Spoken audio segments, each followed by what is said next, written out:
Wow, good to see you, sir. Hi Ashish, how are you today? I'm really good, and I'm already hopeful that the session is going to be great because I saw you again. Exactly like the last time. I just Exactly missed like you the last before. time, and exactly like the same topic. So, Perfect, perfect. is there a connection between you, me, and this topic? I think so. I really thought so. And they just gave me to host you. It's real Ashish, pleasure to see you again. is there any voice problem from? Are you able to hear me loud and clear? Yeah, it's perfectly fine for me. How about you? I can hear you. Perfect. No echo, nothing. Nothing. It's all good for me. Okay, all for you. Can you just share a screen with me and let's see Sure. So before it one thing, actually starts? Anand, Yes, sir. if I share my screen, I won't be able to see the chat and all, right? You don't have to. No, all the questions will be taken later on.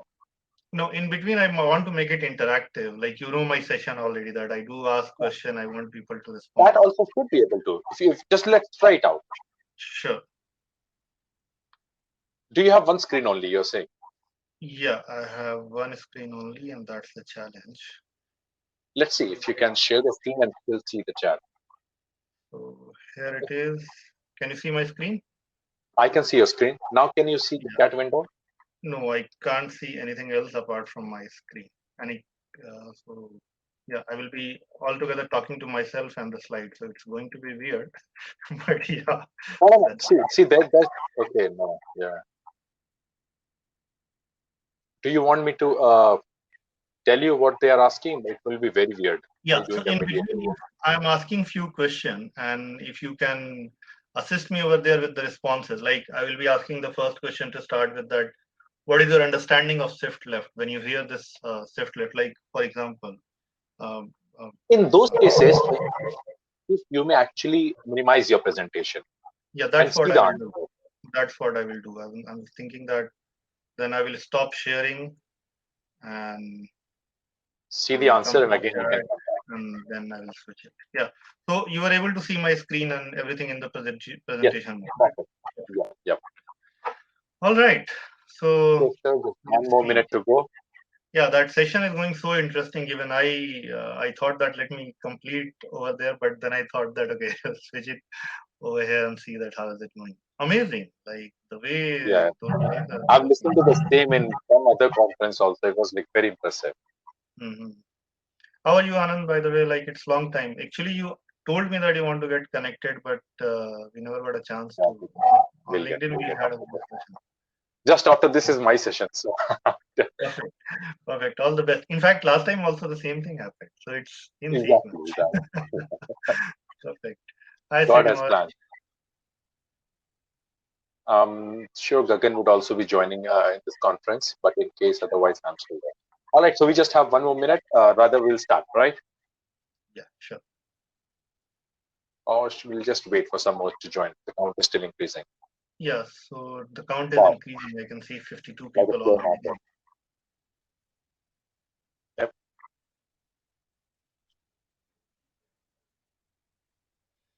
So after a long time, I'm going to use presentation for the session. And you have seen my session, yeah, no I've presentation. seen it. It was all vocabulary and chart papers and all. Right. Yeah, just with this change in all the mode of this thing, it was a real challenge for me as well to think in the direction that how to engage.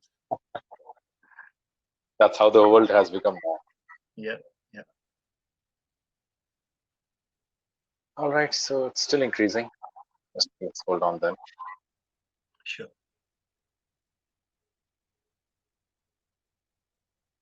Hi, Nita. Hello, Nikhil. Hi, Mamita. Glad to see you all the folks over here.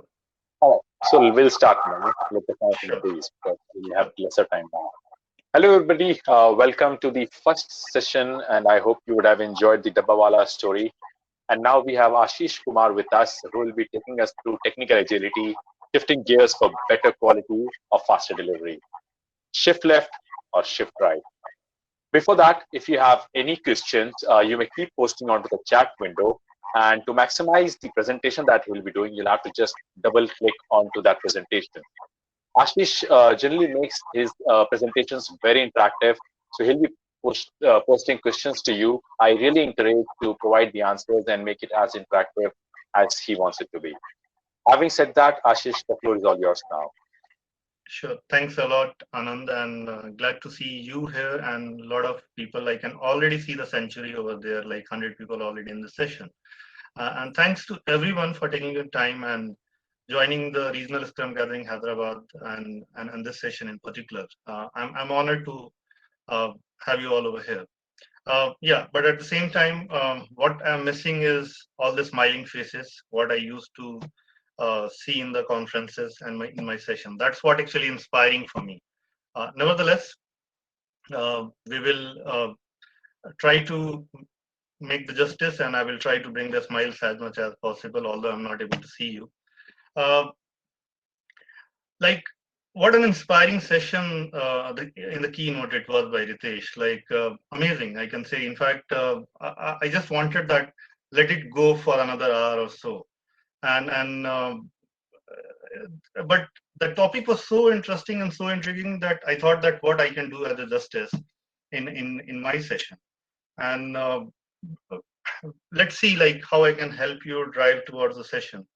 And I'm already missing being in Hyderabad, but nevertheless, uh, we are over here excited, and let's shift our gears in terms of learning about this shift left or shift right, where to shift the gear, where to go. Let's look into this topic for a bit. Uh, Before going over there, let me ask this question to you, and let me first share my screen and here. All right. So I hope all of you are able to see the screen. And Anand, can you confirm that for me?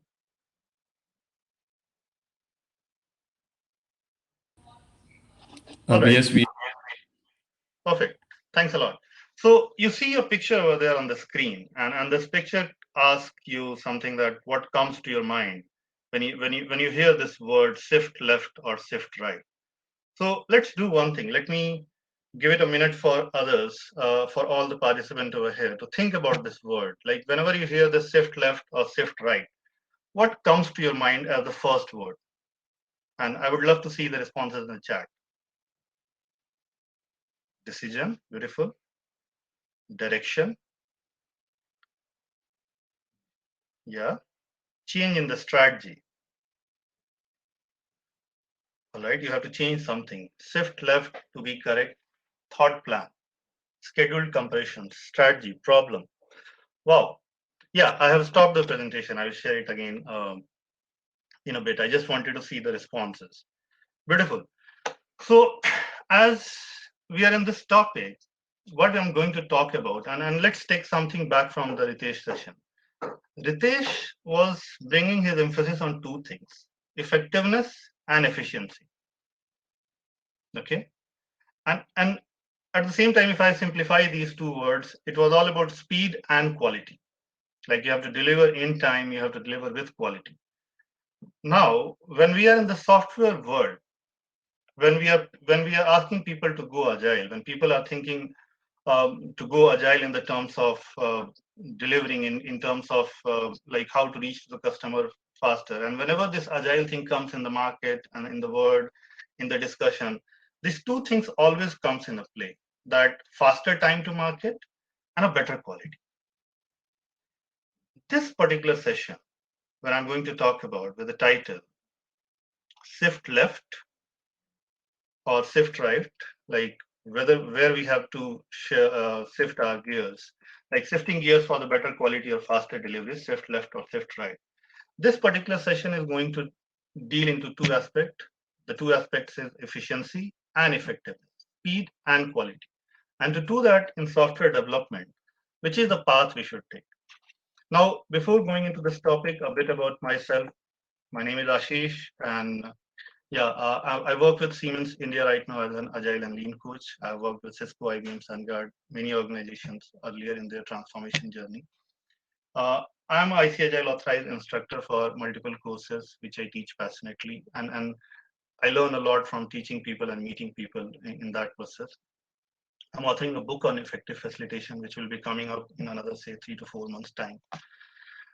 Why I'm talking on this topic? Because I have experienced the transformation from ground zero as developer. I was a QA person or a QA lead at that time when I was shifting from this waterfall model to this agile way of working. And that's where I saw this, how to sift, how to like bring this all thought of sifting the idea of testing towards not only a phase of testing, but how to take it to the very initial level, how to bring it upfront. I will talk about that topic in a bit. Yeah, my association with Scrum Alliance and Scrum Gatherings goes long back. 2016 was the first time we uh, talked into global Scrum Gathering, and the topic was a confused tester in agile world. So these topics really inspires me. And when I'm not doing all this, I love to write poetry. So anybody interested in those can connect with me maybe after the session or so. So let's focus on the topic for a minute. So if you'll see this, when people say this shift left today, um, the element of traditional software world, if you'll see over here, the image what you can see, a staged kind of development. Like we are doing something in say analysis and then passing the baton in requirement, then passing the baton in designing, coding, testing, end game. It's all a siloed kind of. And testing is altogether a phase over here. Now, when we are talking about bringing this efficiency, bringing this effectiveness, and suppose if you're doing things in this phase gate manner, is it really possible? That's the question I'm posing to you. So how to make it possible? How to bring this efficiency and effectiveness? How to shift the idea of bringing this entire quality part or the speed part very upfront? That's where this element of shift left come in the picture. The word resonate that whatever is happening over here, like on the right side, say right side, it is testing and end game.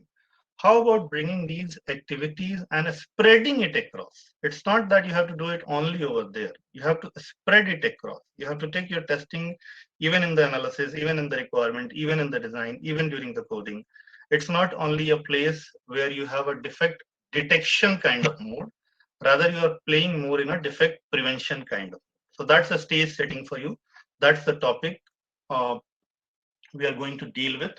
I'm touching on what of it, that what is the shift left, what is this all buzzword around, and what apart from this shift left, what all we can call it. Like if you don't have this buzzword, you can just say it continuous testing.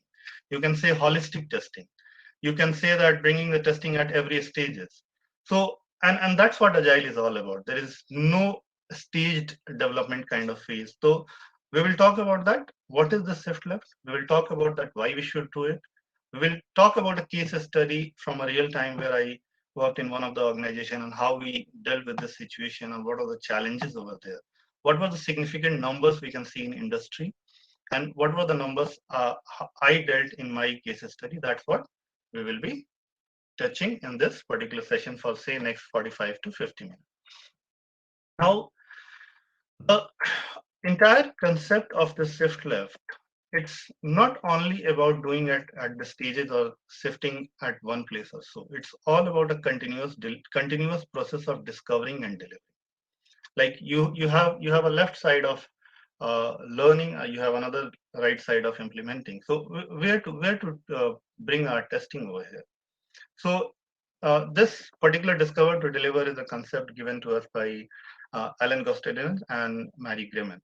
So where they say that testing plays major part on both the side of building and learning loop. If discovery I can say is a building loop and delivery is a learning loop for us. So she says, rather they says that it's not only about doing it towards the delivery phase, but it's about your building phase as well. And not only at the stage of one place. Like if you're planning, you have to test there. If you're building, you have to test there. If you're merging, you have to test there. If you're coding, you have to test there. Yeah, it's not only about the right side of it, but you have to do it at the left side of it, and you have to do it continuous. That's an infinity cycle. That's what we are talking about over here. I would like to bring your attention to this particular screen over here. If you'll see, and let's see in this graph over here. Now, why we are talking about the shift left, why we are bringing your attention to quality, why we are talking that this should be implemented everywhere.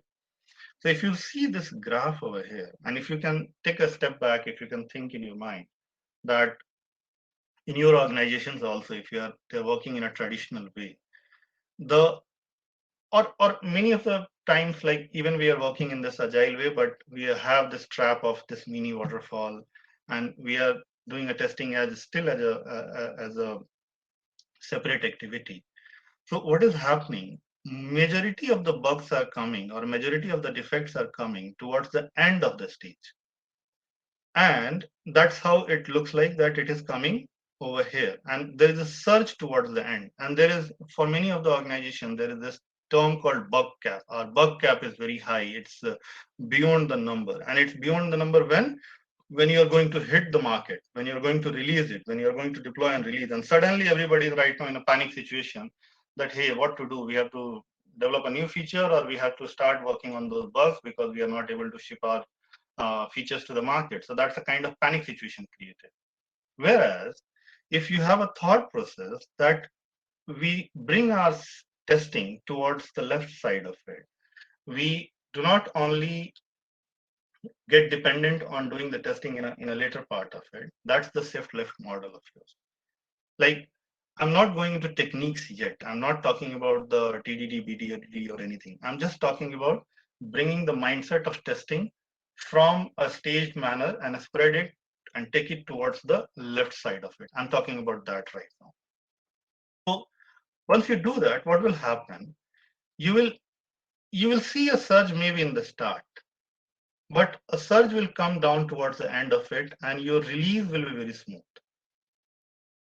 Okay. Now, how to do into this? Think for a minute. So you see a V model over here. You see that things are going in a distinct direction. Now, when you're writing feature, at parallel, you are testing feature in the V model. When you're writing a story, you are testing a story. You're writing code, you're testing code. So bring this in a manner that it's coming closer.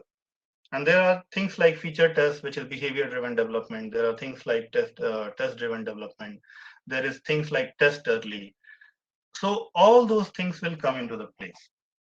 Before I go into how part of it, let's touch. In fact, I'm just touching the why part of it yet. Let's touch few of the interesting numbers over here. Very interesting study conducted by SQS and IBM long back. The number they came up with, that 56% of the software defects are originated against the requirement.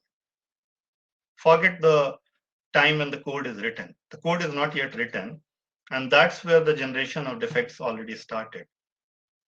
Reason can be many. You can think of few, like you're not bringing your entire team into the discussion over there. There is a whisper, there is a Chinese whisper kind of thing which is created, and the real requirement is not passing to the place where it is need to be. Like, it's not a team collaboration kind of environment where there is a discussion on the requirement is happening. So there can be many reasons. Few is this, because we had a root cause analysis on that angle. That's why it is happening that way. So 56% is in the requirement, 27% for the design, and only 10% out of 100 is originating against the development, and which is the coding phase. Interesting number, no? Like 83% of the bugs have already been introduced even when the coding is not started. And the impact is significant, both in terms of the time to resolve it and the cost of it, because later you find it, higher the cost to fix it. Like 150x is nothing but the number that when you are finding the bugs towards the later, and it is the cost of fixing the bugs which we found in the requirement phase. That's the cost of fixing the bugs. Now, the question is that if this number is out there, an organization knows that, what they are doing towards it.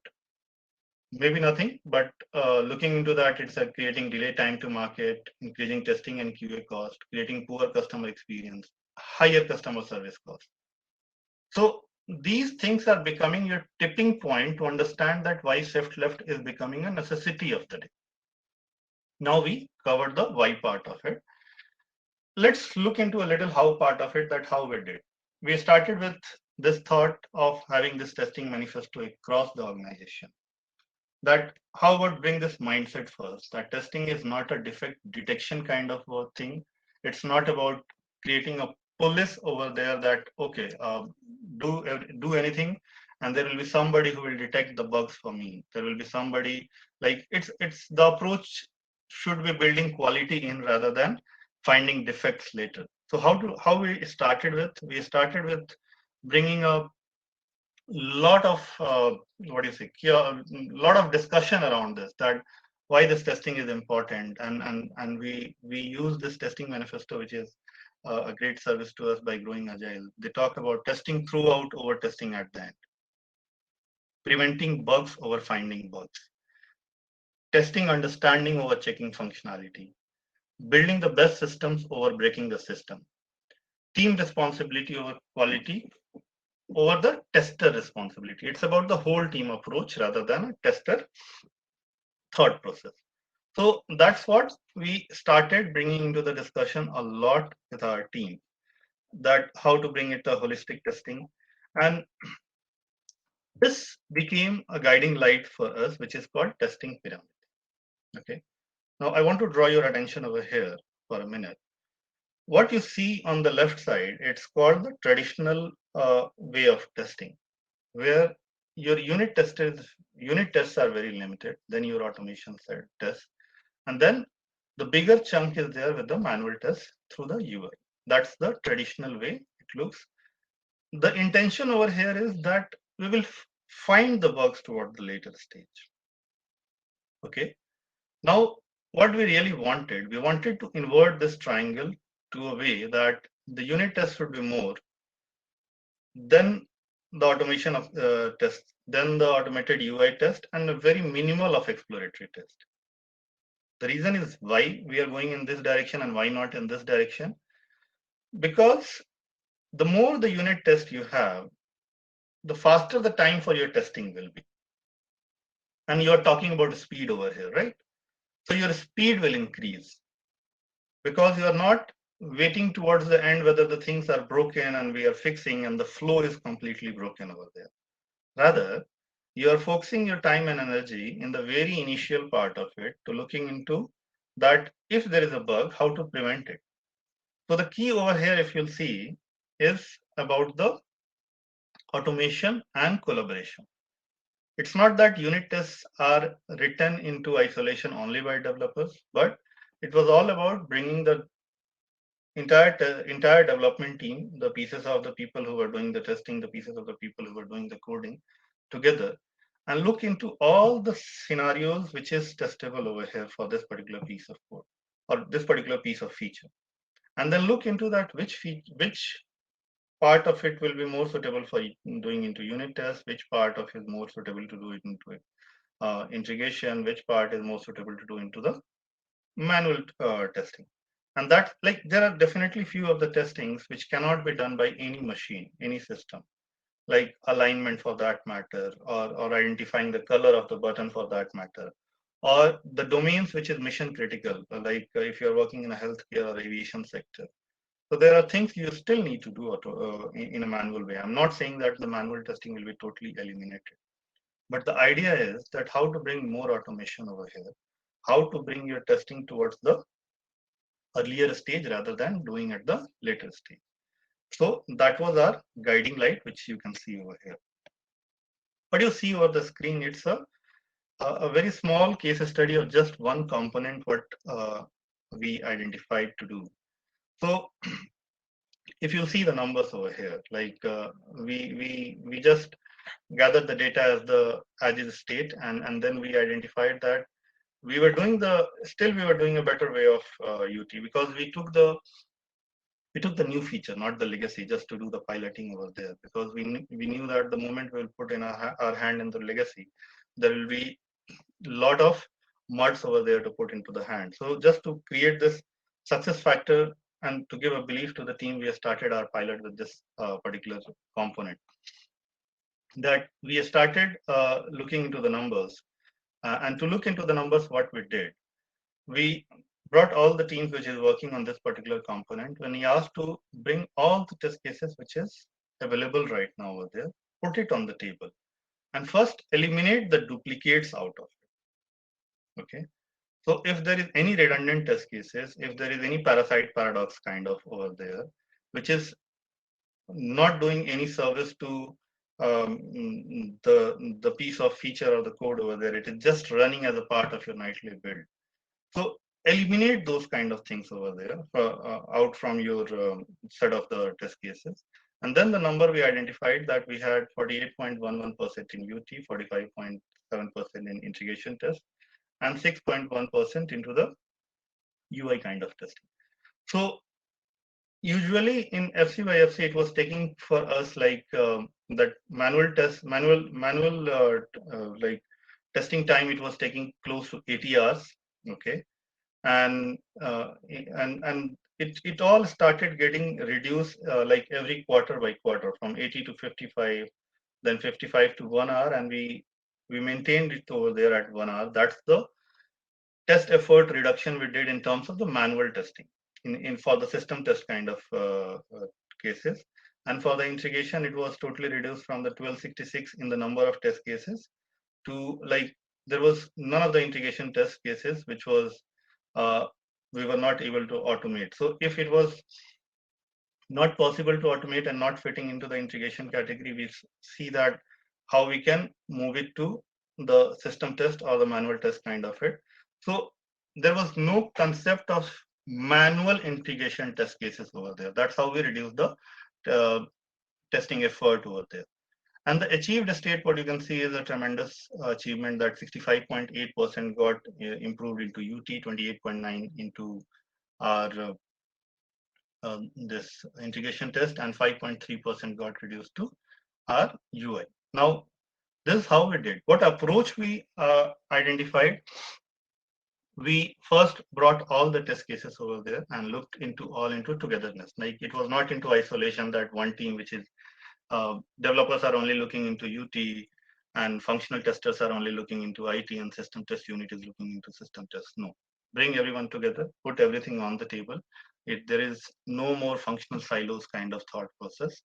And the moment you have it over there, then you identify that what can be retained into say there was 4 quality gate 1, 2, 3, 4. The quality gate 1 represents your unit test, quality gate 2 represents your integration test, quality gate 3 represents your UI, and quality gate 4 was your more of a system test or the exploratory test kind of it. So based on the value and the cost, we identify that which should go to the earlier quality gate and which should shift to the next quality gate.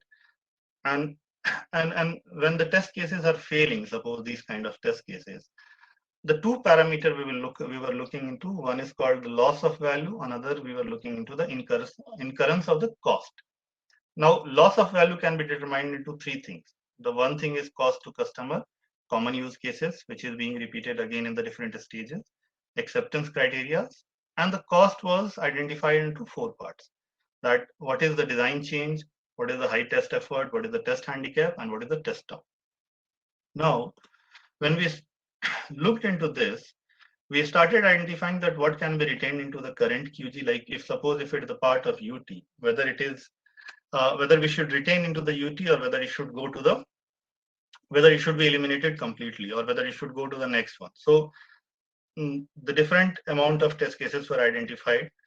Even when we shifted to the earlier QGs, whether it can be automated or it will be a manual test cases for us. So that's how we started the association of us. And we started identifying that what are the missing test cases over there. It was not only about that identifying and optimizing the test cases over there, but rather than also looking into the case that what are the elements which is missing, which indicates the scenario which needs to be very well tested in that particular quality gate. We had certain acceptance criteria over there that how to achieve the 100% functional coverage, at least for the unit test, which is the QG1.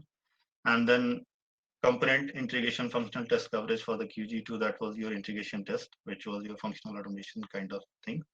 So what we were able to achieve, I will talk about that. And so now what you see in this screen, it's about to do this optimization, how you do this analysis, and how you take to the different stages, how you are breaking it into the different section of it.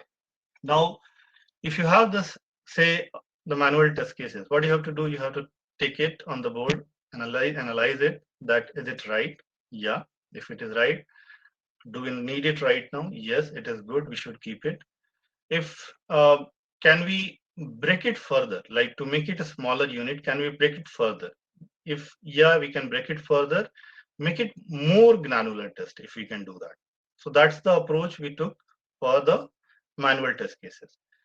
See in the analysis, like if you can integrate this component test cases to the workflow under the test, and you remove the unnecessary component out of it. It should not be the amalgamation of 3-4 things over there where it is not able to do the things in a faster way.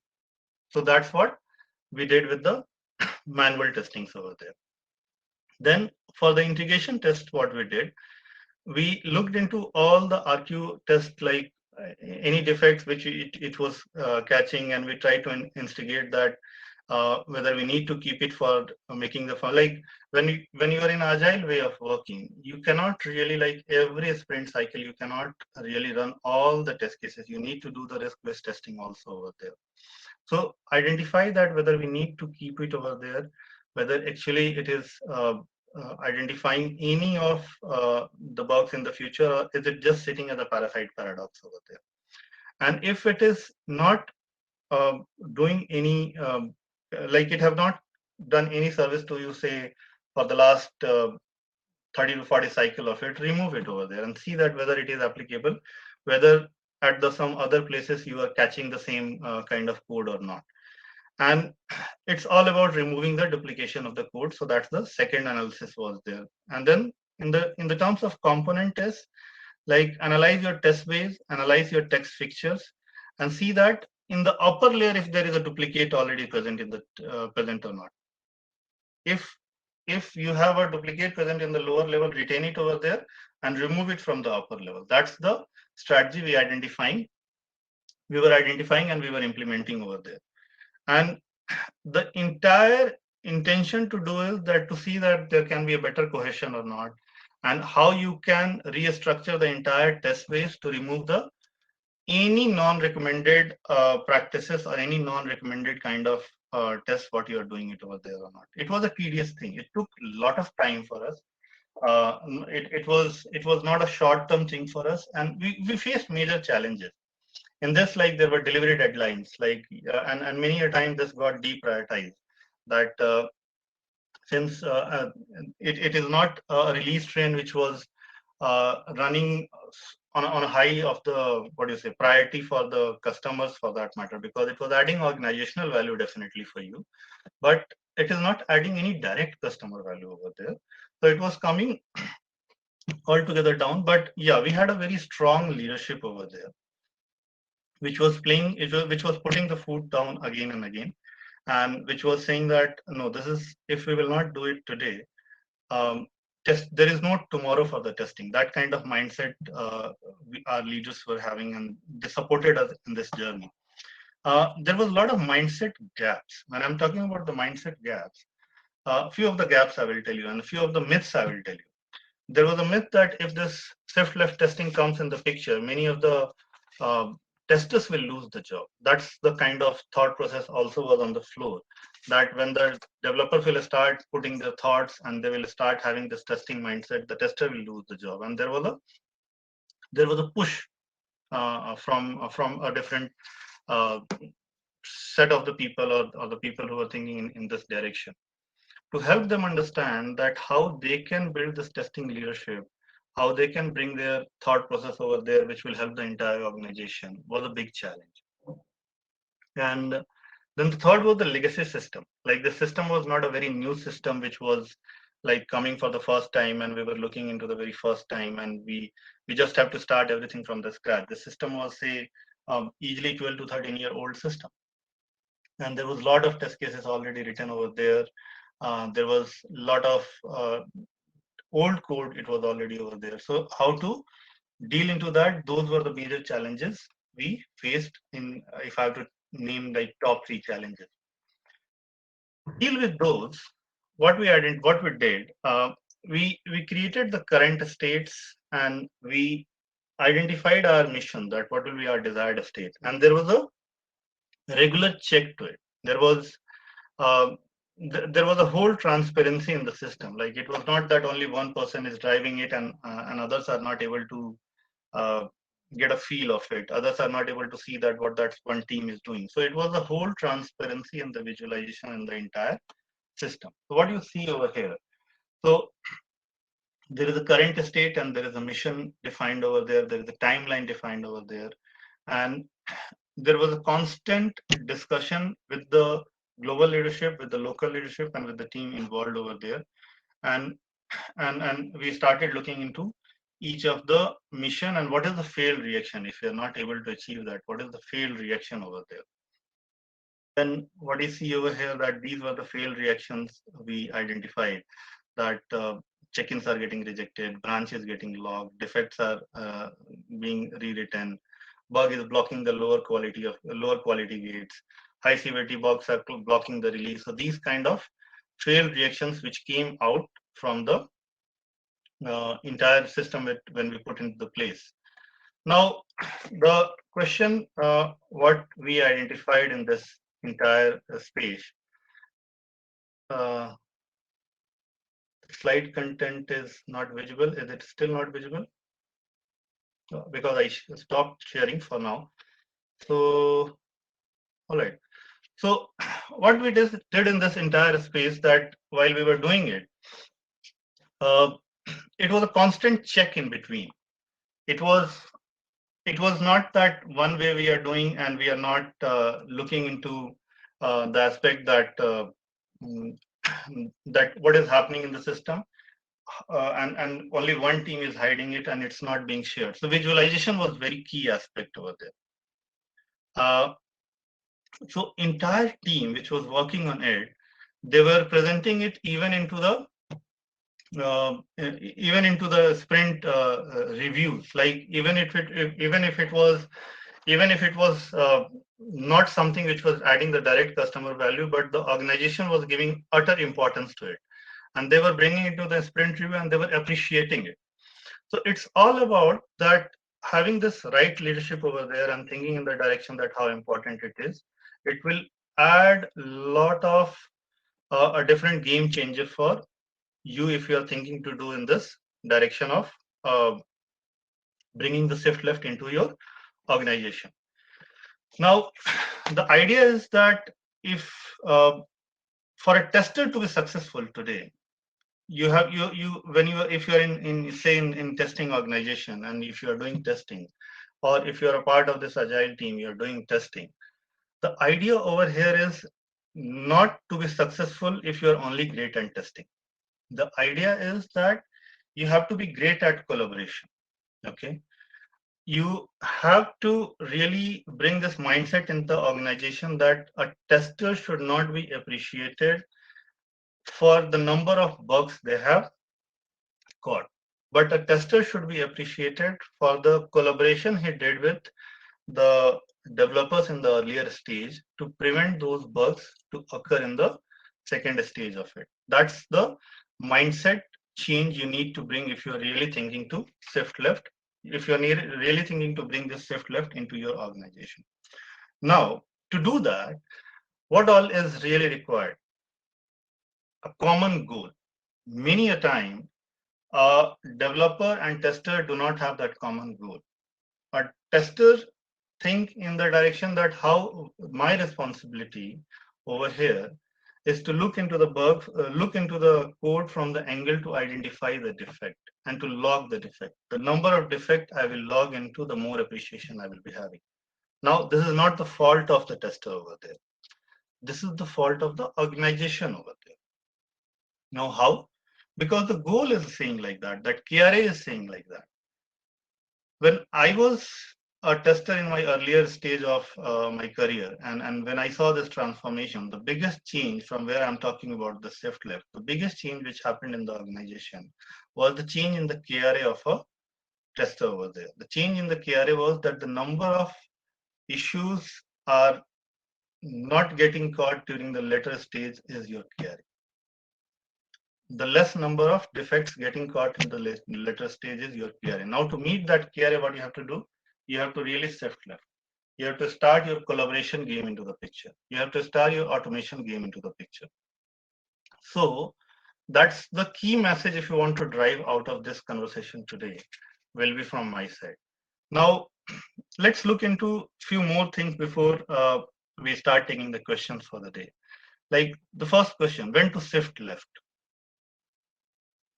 We are into this journey of continuous exploration and release on demand. That's what it is coming nowadays heavily into the picture, that you should continuously explore it. You are reaching to the market, you are always in an interaction with your customer, and if you are thinking to do that, that's when you have to shift left, because the entire idea over here is for you to deliver the things faster to the market. So that's when you have to shift left. If if you are in a continuous cycle of design, develop, validate, integrate, and deploy, that's where you have to shift left. Because only being dependent on somebody to do this defect detection towards the later stage, it's not possible. So that's where you have to shift left. And this, the dev team should have this thought process that how I have to build in quality. And if you have that thought process, if you are really living into those values, you have to shift left. If you are really thinking into the customer in the aspect that whenever customer need a release from us and we are ready to release on demand, that's where you have to shift left.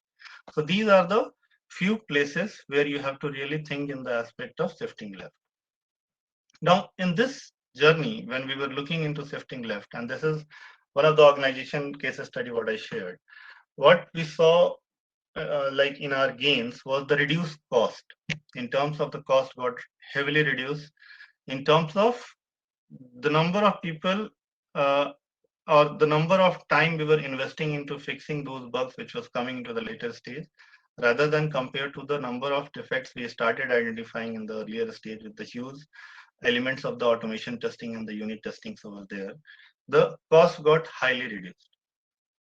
Then the higher quality, like this, when we started comparing our releases from the past releases, the number of field defects started coming down. Then we had a competitive advantage because, yeah, the same kind of feature we were delivering with the better quality over there. So definitely you have a competitive advantage, and you have higher efficiency because you are now able to deliver things faster because there is a continuous flow. You are not breaking the flow over there. So there is a continuous flow. So that's the higher efficiency part was happening over there. Now, when you look into your team again, when you think back to your team again, and when you think about that how we are doing this testing today, regardless of what your team call this phenomena all about, the important thing is look for the ways to integrate testing into development and operation in each stages of it. That's what you should be aiming for. And your team should embrace to this continuous delivery as more as your team is aiming for. Like it, leave all the buzzword aside for a minute. Like leave the shift left aside for a minute. Leave the shift right aside for a minute. But the entire idea is this holistic testing. Entire idea is this continuous testing. Entire idea is this testing early in the stages. Now, how to do it? Different organizations may find different ways, but yeah, you have to bring this culture over there. Now, when you have to bring this culture over there, when you have to talk about this culture, what you have to do? You have to test everything. Okay. You have to test every time. You have to test early rather than waiting to test at the later stage of it. And test is for everyone. You should not be looking for one person that, hey, that is the tester and he should be writing the test cases and he should be doing the testing for us. So that's the culture aspect you are talking over here to bring a change in your organization. I can say like with a full conviction, it's above and beyond this aspect of automation and unit test. It's above and beyond this aspect of TDD and BDD. It's not only the techniques, it's not only the practices, it's all about the culture you will be inculcating over there. Because, pardon me for saying this, but testing is not a very niche skill which is being seen in this our culture. People see that, yeah, development is a high thing and testing is not a high thing. Rather, you have to break that kind of, what do you say, myth in your team. You have to, if you are somebody who is who is going to drive this shift left kind of initiative in your organization. You have to break that myth for your organization. You have to bring this culture into your organization that you have to test early. You have to, this test is for everyone. It's not for one person, one team or so. Okay. Now, as I already talked about this a little about that, you have to define common goals. That's what we did differently. It's all about building the quality in rather than tester will find defects and developer will write code. So it's all about defining the common goal, that how to build the quality in from the start. It's what second thing we did differently, that induce the team to code with testability. Like uh, every week there was used to be a session happening on clean code. There used to be a session happening on TDD, and not for testers, for each developer in the team, because testing is also again a thought process. Testing is also a mindset. Everybody cannot like everybody really cannot start looking into things in a way it should be tested, because if you have if you're looking just in a certain direction and you are not able to look into the picture with a whole system thinking, it's very difficult for you. So to induce that team to code with testability was one thing we did differently. Then the leadership guidance was one key thing which happened, like continuous leadership guidance, keeping this testing as a important and primary aspect over there, and not bringing it as a secondary thing over there. That's what we did differently. And the last one was the transparency and the visualization. That yeah, everything what is happening at the different places, bring all the transparency over there, bring all the visualization over there, update the team back on everything what is happening. So that's what we did differently. Key points to remember over here as a part of closer for this session, that testing is something which is team's responsibility over tester's responsibility. Okay. It's about continuous involvement and feed forward rather than looking into later part of it and giving a feedback. It's all about defect prevention over defect detection. And shift left is not only about the techniques and the tools, it's about the people and team as well. So these are the key points to remember, I can say. And the closing slide for the day is saying that victory is that which requires no battle. That is the greatest victory. So you have to build a team. You have to build a mindset. If you are playing the coach role over there, if you are playing the uh, team member over there with the full conviction that you have to bring this mindset that we don't need to wait towards the end and wait for that battle to gain that victory. Like the greatest victory is which doesn't require any battle. And shift left is a real good opportunity for you to go in that direction. So yeah, I really miss looking at the faces and making this session as interactive as I can. I don't know how much justice I was able to do. But yeah, I hope I conveyed the message I was trying to convey. Thanks a lot for all the patients listening, and we have 15 more minutes to take the questions. Thank you, Ashish, for such a wonderful session. Thanks a lot, Gagan, for giving the opportunity. Yeah, there was a lot of. I'm sure you were not able to see the chat. I was able to see all the chat. There was amazing comments, and we have few questions if you are okay to Sure. take them. Yeah, so we have 15 more minutes. So I just close the session knowingly now so that we can look into the questions. So yeah. Okay. I'll read out the questions. The first question that we have is how to identify the bugs at the early stages of requirement, if there are any examples for that. Sure. So very simple thing what I will say. What happens during the requirement stages, it's only about your customer and the business people. How about bringing this whole mindset? How about bringing the whole team over there? At least start with your subject matter experts to go into that conversation so that they can build an interface with the team, so that it doesn't become just that, hey, customer said this, so that we have to do this. And there was no conversation happening over there. Like even in our user story concept, 3C is very important. This card, conversation, and confirmation. So definitely there is a card. Where is this conversation and confirmation? Bringing this conversation and confirmation is very important for any. So that's one way you can do it, that involve team early in the discussion. And when I'm talking about the team, it's not only developers, or it's not only people who are doing the coding, rather, I will say.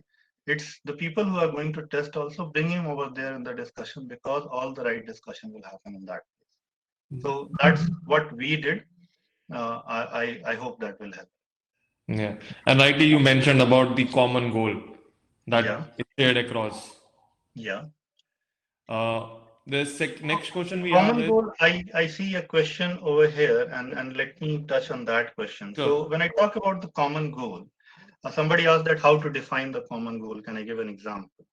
So when we talk about this common goal, it is very key and essential in aspect of bringing this mindset of testing early in your organization. Now, uh, many organization you go, the goal over there for the tester is different than the goal over there for the coding people or the developers over there. That's what you will see. How about you bring the discussion in your leadership team that we have one goal, that's about giving the value to the customer in a very high quality. Now, quality is not only the responsibility of one person who is doing the testing over there.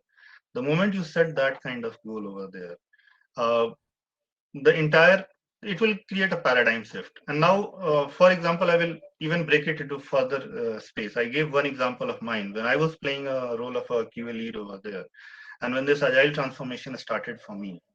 In the waterfall era, the KRA for me, or the goal for me, was that how many number of bugs I'm identifying with the higher severity and priority will determine my percentage, that how much I'm going to get towards the end of this appraisal cycle. But when we shifted into this agile way of working, my KRA got changed. The number of issues getting not getting reproduced is your KRA. If you'll see the catch over there, it means go and work with that developer and try not to reopen that bug in your system. Rather, work with that person so that it's not getting reopened again. You found it, well and good, I understand it. But again, it is not getting reopened because you collaborated with that person. That's the change into the KRA I'm talking about over here. Wow, that's really amazing to hear a different set of EKRA. Another curious question that's came from Gayatri, and I'll just read it out. When there are continuous changes to the requirements throughout the phases, where we need to deploy the product on multiple phases, automation has been at a higher cost when compared to manual test cases. Can you suggest any strategy on this scenario? Sure. So in this case, again, I will say, Gayatri, thanks for asking this question. Great question, in fact. So what you have to do over there, I'm not saying that refrain completely from automation and do the manual. I understand the situation you're talking about. But again, over there, sit with your entire team for that particular changing requirement and look into that. What are the different ways to do this testing? What are the different aspects of doing the testing? Which testing is the smaller level of testing, like say the first quality gate you can see, like it will take very less 1 hour or 30 minutes and you can easily automate it. So what you're doing, it is an organized way of doing the testing. Even if your requirement is changing tomorrow, you really don't know how you did the manual testing in the first time, because it was more of exploratory. It happened in this way and you have to put all the steps for the other person really to remember it. Otherwise, you have to do it again. Rather, if you identify all the cases together and look into the pieces, that if it is the smaller test case which will take the shorter time of it, put into the QG one or the quality gate one, have a conversation with your development team that put it in the UT, then identify that what can we really go into the functional or automation, functional test cases. In the functional also, you segregate into two parts, that what can be automated, what can really need to be doing the exploratory. Like for example, I said that looking into the color of button, looking into the alignment part of it, really if you'll automate it will not add any value to the customer. So that's how you have to do it. All manual over there may not be a good advice, because it's going to be very disorganized for you and the team as well. Next time you want to do the same thing, it will be very difficult to you, and especially in your case when the requirements are changing. I hope Yes, I was able to give the answer. perfect. We can take another one before we wind up. I see one question from Mahesh. As it is difficult to bring the organization cultural paradigm shift, what could be your suggestion to break the traditional waterfall model to agile transformation during the current days of high demanding customer deliverables? Sure. So if it is a high demand of customer deliverable, that's where Mahesh, the entire idea of shift left also comes in the picture. And thanks for asking this question, Mahesh. Now let's take an example. Your customer is really waiting for certain feature A, and your development team have done whatever they have to do. And then it reaches to your testing people because it was not discussed earlier or so. And they identified something which was not discussed earlier, and they started finding the bugs. The entire flow is broken. Now it is again going back to your development team. They're fixing something and they're again coming into the regression, and it creates a entire break into the flow and the cycle. So that's where it is even difficult. Like to deliver your customer in a faster way. Now that's where shift left even become your necessity, be it agile or be it not an agile. Okay, am I still audible?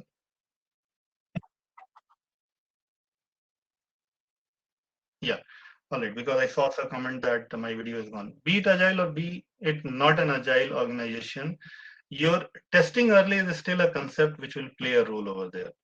So it's all about bringing your test aspect earlier, bringing the testing mindset in all the people in the organization. That's what you have to do, Mahesh. That's a single piece of advice I can give. Thank you, Ashish. I think we are done. There are repetitive questions. I think you have already answered there. Sure. All So, right. let me thanks a lot to you for your session. It's an amazing session. I think we got a lot of value. And I think there is a lot of perception change after this session when it comes to testing for sure. Thanks a lot, Gagan. In fact, I was talking to Anand before we started the session because Anand have seen me presenting in the different session. I never used the PPT and it was adding a lot of pressure on me that how to deliver the session without seeing people and with using this PPT. Nevertheless, I feel the message was reaching out to the people over there. I put my LinkedIn ID in the chat. So anybody would like to get connected and have the more discussion on this topic. I'm really passionate about this topic because Great. that's what was my starting point of journey when I started into agile space. So thanks a lot, Anand, Gagan, and I will say thanks to Nanda and the entire RSGH team for giving us this opportunity to have this wonderful interaction. Thank you, Ashish, for coming down here and presenting such a lovely Yeah. presentation. And thanks a lot. Very good. And guys, Thank please you. connect with Ashish on the LinkedIn. He has already shared his LinkedIn profile. I'll share it again one more time. Thank you. Thanks a lot, and we'll see you in another session. Thank See you you. guys. Bye-bye. Thanks, Ashish, for tinkling the mind once again. Thanks a lot, Anand. Bye-bye. Take care. See ya.